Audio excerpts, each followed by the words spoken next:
Hello and welcome to Marketing Global Edition with me, Jasmine Montgomery. And me, Piers Geiler. So Piers, welcome back. Tell us all about your trip. Yes, I was in Nairobi visiting our office there, led by the legendary Thomas Omomo. Hello, Thomas. And also popping in to see our school there. So yeah, our agency, Seven Brands, has built a little primary school in Kibera, the largest slum in Nairobi. Yes, and it's home to over 1 million people, and they all live on, well, at most $2 a day, actually. It's a really humbling place, but it was really quite inspiring, actually. Yeah, and it has inspired today's topic, which is how do you market to the bottom of the pyramid? So today we're traveling far beyond the boardroom to the street stalls of Nairobi, the courtyard kiosks of rural Tamil Nadu, the mud brick homes of off-grid Tanzania. Yes, roughly 4 billion people live on less than $5 a day. Yet taken together, they represent a multi-trillion-dollar market. And, more importantly, a chance to design products that confer dignity as well as profit. Absolutely. I love that. So can you set the scene for us? You've just been there. Can you describe Kibera? Sure. So Kibera is the largest slum in Nairobi, but also the largest slum in all of Africa. It's a giant, sprawling village of tin shacks sitting on top of a giant mound of rubbish and refuse, basically. And you walk down uneven roads with gutters running down the centre of them that double up as toilets. And between the shacks that are lived in, often by entire families sharing a single room, you come across these little shacks selling soft drinks, cigarettes, and basic items such as laundry detergent, shampoo, and tea and coffee.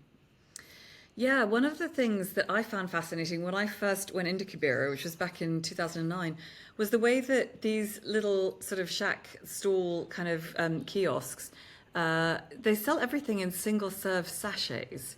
And I was quite surprised because, you know, in the supermarkets in Nairobi, you see things like cooking oil sold in these like giant value packs like you might get in Costco in the West, you know, which I guess I used to, you know, that's what I would have associated with kind of value-based, you know, branding and packaging and so on, like buy it in bulk, you know, for best value for money. But the thing is that the people who live in places like Kibera, they don't have the disposable income to buy for tomorrow. If they're going to eat today, they will earn the money for that food today. So they can only afford to buy a single serve sachet of oil.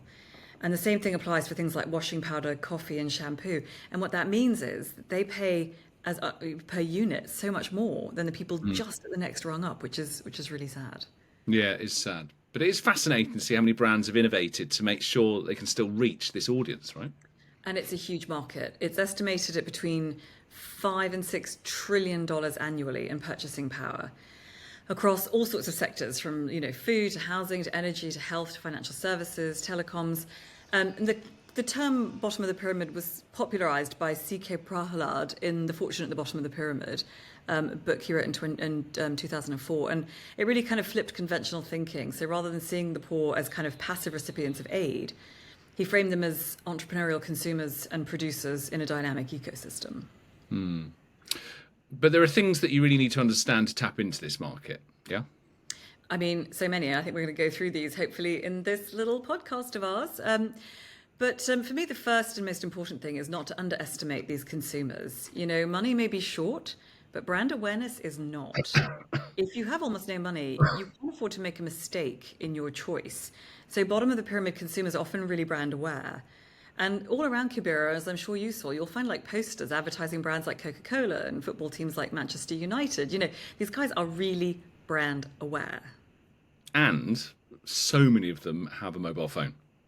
I mean, it's just incredible. And they get so much information that way and so on. So, you know, I think it's not just about Kenya. You know, picture the village of Chittor in southern India, you know, a dusty main road, a cluster of tea shops, a single television wired to a car battery, kids in school uniform, farmers bargaining over fertilizer, Bollywood posters, cricket stars endorsing shampoo, you know, everyone scrolling WhatsApp on budget smartphones. Or jump to Western Kenya, you know, clay red soil, sugarcane trucks rumbling by, Butter rider, that's the little bikes, the taxis, keeps like 2 mobile money SIM cards tucked behind his phone case. He'll process 3 remittances before lunch. Each maybe 500 shillings, barely $4, but absolutely vital for him or her. Yeah, and I think there are all these, rhythms that marketeers have to respect that are very different for these guys. The daily cash flow limit, the seasonal incomes, things like informal credit. So if you miss that cadence, you kind of miss the market entirely. So let's talk about some of the brands that have really been successful in marketing to the bottom of the pyramid. Okay, should we start with Unilever India? Yeah. Sachets and 𝐶𝐶𝐶𝐶𝐶. Yeah. Shakti. This is a great story, yeah. Okay, so our first story starts in the early 1990s. Hindustan Unilever was enjoying urban success, but rural penetration stalled. The reason? Package size. A full bottle of Sunsilk, I think that is a shampoo. It is a shampoo. I used to use it in Indonesia in my childhood, yep. Costs the equivalent of half a day's wages. Yeah, I mean, it's incredible, So they gambled on the humblest of innovations, the 7 milliliter sachet. So cheap plastic, heat sealed, it was good for just 1 hair wash. But the price point was affordable, it was 2 rupees. That was the amount that children were spending on tamarind sweets. So retailers could stock sort of whole jars of sachets, but consumers could buy 1 on its own if that's all the disposable income they had that day, that week. And by 2023, there were over 190,000 𝐶𝐶𝐶𝐶𝐿, which was another great sort of innovation from Unilever, which was micro entrepreneurs, mostly women, who would pedal or walk village to village, selling those sachets of things like Sunsilk, but also tea, detergent, and salt. And in many hamlets, the 𝐶𝐶𝐶𝐶𝐿 is kind of the first point of contact with branded goods. Yes, it's amazing what happened, really. So you might have a farmer's wife from Uttar Pradesh. Training her would take, a day, basic bookkeeping, product demos, hygiene messaging. But her first month's revenue actually was like 3,800 rupees. So modest, but more than her whole family earned from onions that season. So within a year, she'd have added toothpaste, iodinized salt, then a tiny freezer powered by solar power to carry ice cream to school gates. It just made such a difference. Yeah, so all of this kind of, made things accessible, but also did a great job of things like hygiene education. So 𝐶𝐶𝐶𝐶𝐿 were doing they were staging street corner skits showing germs under glowing, UV lamps and stuff. So soap sales would rise, but also child diarrhea rates would fall. So, kind of commercial and public health goals aligning beautifully. Yeah, so the sachet now accounts for more than half of all shampoo units sold in India. That's incredible. Absolutely incredible. We keep coming back to Kenya. I mean, literally and metaphorically. I'm always coming back to Kenya because I love it so much. But I think one of the great stories, and, I love this so much. I go on about it all the time. We'll probably do an entire podcast on it one day. But M-Pesa. So this is Safaricom, the leading telco in Kenya, launched M-Pesa 2007. So stands for mobile, Pesa is Swahili for money. And it's microcredit. So this was a microcredit pilot funded by DFID. And it quickly became a domestic remittance system. So migrant workers in Nairobi texting cash back to their mums in their upcountry villages.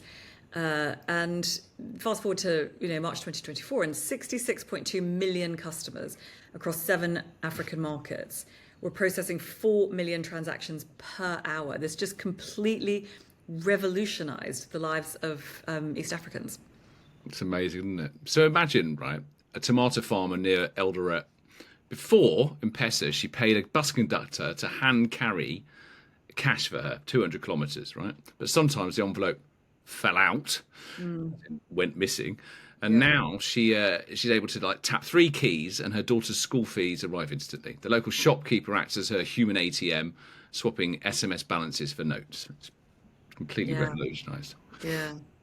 No, it's really incredible. And I think, I spoke to Michael Joseph, who made this such a success, and he made it really clear that the thing that marketers, really need to note from the story is the agent network that they set up. So they didn't build branches, like your typical bank did when they were banking for the unbanked. They just used people. So they had this really informal agent network where they had 600,000 kind of mom and pop kiosks who were kind of already embedded in trust networks. And that social capital that outran any advertising spend. People trusted those people to exchange their money. Yeah, and once rails existed, adjacent markets bloomed. Pay-as-you-go, solar, which we'll talk about another time, micro-insurance, even digital lay-by for school books. M-Pesa proves I keep saying balance of payments when I think BOP as well, so bottom of pyramid truth. Solve an infrastructure gap and commerce will flower around it. Yeah, there's another lovely story talking about, you just mentioned solar power. And there was a lovely story about a Stanford graduate, Sam Goldman, who saw his neighbor in Togo in Africa badly burned by a kerosene lamp. And so he teamed up with his classmate, Ned Tozan, to design a $10 solar lantern. That wouldn't, because people were, so many people were getting burned by kerosene lanterns. The fumes were a nightmare, but people just weren't on the grid. They couldn't plug a lamp into, the mains, into the grid. So they created a solar lantern, $10. They called the firm D-Light, fun name. And by 2025, D-Light. By 2025, the company is now reporting 190 million cumulative lives impacted, and is cash flow positive, which is just incredible. Last year, they added 24 million new users. The breakthrough wasn't just the hardware, it was finance. So households could pay 30 to 40 US cents a day via the M-Pesa app until the lamp was theirs. So they bought it, hire purchase, if you like. Yeah. The mirrors, that mirrors the daily spend on kerosene. So switching feels frictionless. Again, it's just so smart. It was so sensitive to the lack of disposable income that these guys had. So, you might have a family in rural Tanzania, and before Delight, evening study for the kids doing their homework meant a sooty flame. Now an LED lamp charges phones for neighbours at 100 shillings a pop. So they've actually turned their light, not only does it work for their kids to do their homework, but actually it's turned into a micro enterprise for the parents. And distribution piggybacks on bicycle traders and church groups. After sales happens in WhatsApp forums where field reps drop how-to videos. It's not a gadget, it's a complete ecosystem now. It's great. Yeah, I mean, that's just such an interesting story, using churches as a distribution hub. It's something that, it's such an African insight there. But, it's also interesting to talk about the misfires, people who tried to do this and got it wrong. So in 2009, Tata Motors unveiled the Nano, which they billed as the people's car. And it was, the sticker price was around $2,000. It was a brilliant idea, right? So the original brief was to upgrade families from precarious motorbikes where you get literally the whole family wobbling around on a bike. But the branding wasn't right. They branded it as the cheapest. Mm-hmm. So that backfired because in Indian culture, status is inseparable from mobility. So consumers joked it was a car for those who can't afford a real car. Yeah. So sales peaked to 75,000 units in 2011, 2012, but then went off a cliff, collapsed, and production officially ceased in 2018. Shame. Yeah, I mean, I think that, there were a few kind of high-profile fires, so there were a few kind of safety concerns, and there was limited dealer coverage, but really, little matter of a few fires, but it was also a bigger lesson, a marketing lesson, as well as health and safety, that really affordability must still meet aspiration. Bottom of the pyramid buyers will skimp on quantity, but not on pride. They still want a brand that represents a tribe they want to belong to. And I think, one of the things that, another example of something I think is a real insight in this space is being able to kind of go beyond a single product. So when people get it right, you almost have kind of permission to play in a more elastic way than perhaps brands do in higher end markets. So an interesting example of this was something called BRAC in Bangladesh, BRAC. So in 1972, there was a post-war famine, and a lovely chap called Sir Faisal Hassan Abad founded BRAC, which is now the world's largest NGO. And it started as very small-scale relief, but evolved into a systemic market maker in areas of microfinance, schools, health, seed supply, even branded dairy, which is super interesting. So BRAC's lesson was that bottom of pyramid lives are interlinked. A woman borrower needs credit and a market for her chickens and a clinic for her child. Once you have the heart and mind of a consumer, brands can stretch hugely in terms of the products that they offer. Yes. So I think lots of interesting lessons there. So, what are the threads that kind of pull all these stories together? What have we learned about marketing to the bottom of the pyramid? Well, number one, pack size and cash flow. So shampoos in sachets, solar in cents per day. Small and Absolutely. fast. Added to that last mile distribution and being really creative about that. So the ค์𝐺𝐺𝐽𝐻, the kind of M-Pesa, kiosk agents, selling solar power through church evangelists and church hubs. Number three, trust by proxy. So products ride existing social capital. Ads alone just won't cut it. Yeah, I think also aspirational branding. The poor does not equal undemanding. That nano example from Tata, like you still have to be aspirational. And number five, ultimately, whole system thinking. So finance, education, after sales, baked in from day one, the whole caboodle. Yeah, I think for me, one last thing is, and this comes back to where we started, I guess, with sort of the single serve sachets in kiosks in 𝐾𝐵IRA, but the idea of kind of creative reusability. On my very first trip into 𝐾𝐵IRA, I met this little girl, and she was carrying something that looked like a doll because the way she was holding it. But on closer inspection, it proved to be an empty pot of Cadbury's drinking chocolate, which, if you've ever seen those pots, has slightly anthropomorphic in shape.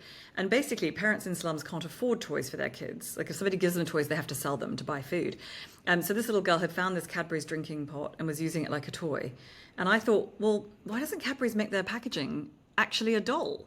And like I've also found that people were taking empty cans of Milo, the malted milk drink that comes in these metal cans. People were taking the empty cans to the blacksmith to have them turned into lamp bases. And I was thinking, why not just make it that way in the first place? And, when we work with companies like Coca-Cola, or like we worked with Zain in Chad before it became Airtel, and in South Sudan, where, if you wanted to put up a billboard, you'd probably have to build the billboard in the first place. And we've always said, don't build a billboard, build a bus shelter and brand that. Yeah, exactly. So listen, my summary is, look, marketing to the bottom of the pyramid isn't charity, actually.